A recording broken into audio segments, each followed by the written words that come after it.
Hello watch fans, Berthier Watches here, and this time for you we have a watch that's pretty special to me. This is a 1968 IWC Aquatimer.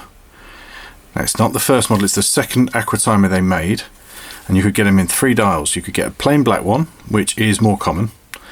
You can get this blue fade and you can get the brown fade. I've only seen in the flesh one of these models before with a brown dial. Absolutely fell in love with it. Couldn't buy it at the time, not because I didn't have the money, they're not cheap, but I couldn't buy it because the only one I'd ever seen before was in IWC's museum in Schaffhausen. If you're in that part of Switzerland, well worth going.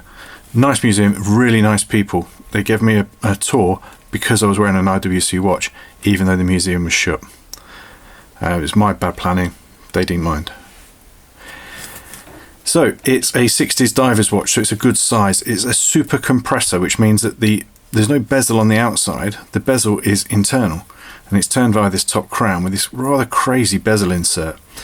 Turns both ways, it's all smooth, which is what you want to check on those. Sometimes they can get a little bit of grit in, or the teeth wear, particularly on the Seikos. This isn't a Seiko, this is an IWC. The case looks like it has some sort of lapping polish in the past. We've not had it done, but just some of the edges are just off. So we're telling you the good and the bad.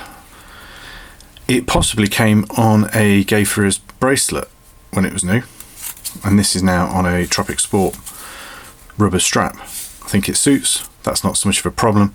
Gayfer's would be nice, but it would also add £1,500 to the price. IWC automatic movement with a peloton design. Nothing to do with sports. It's the magic finger design that Seiko call it, that they copied, allegedly.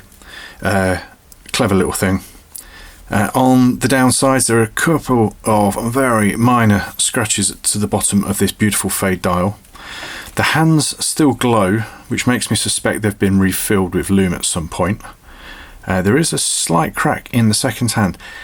It could be original. It looks about the right colour, but the ones on the dial are a little dirtier.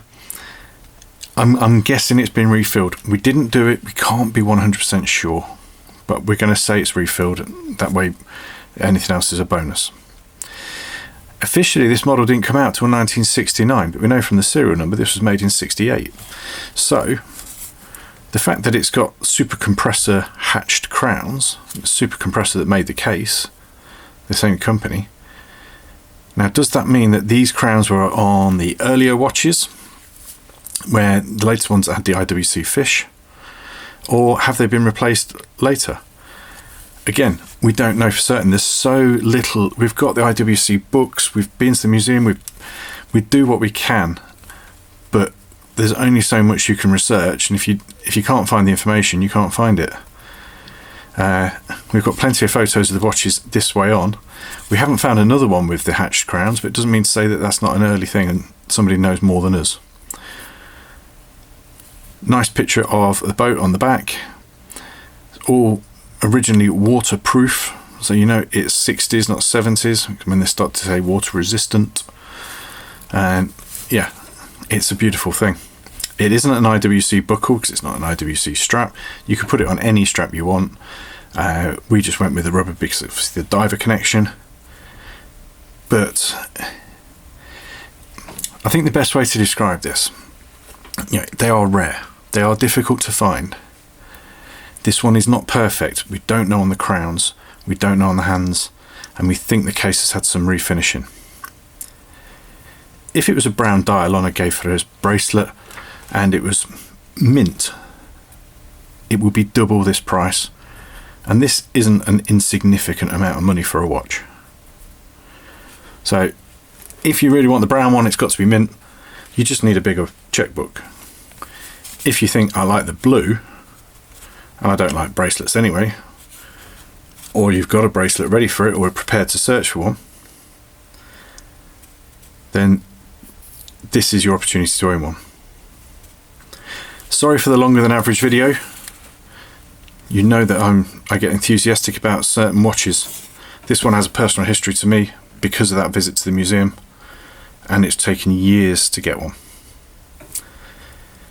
If you want to take it off me, click the link in the pinned comment. It'll tell you more details. It's got the wrist photos, it's got the dimensions, it's got the prices. And if you'd like to see cool vintage watches, hit subscribe and we'll try and find whatever we can that we think you'll be interested in. Thanks for watching.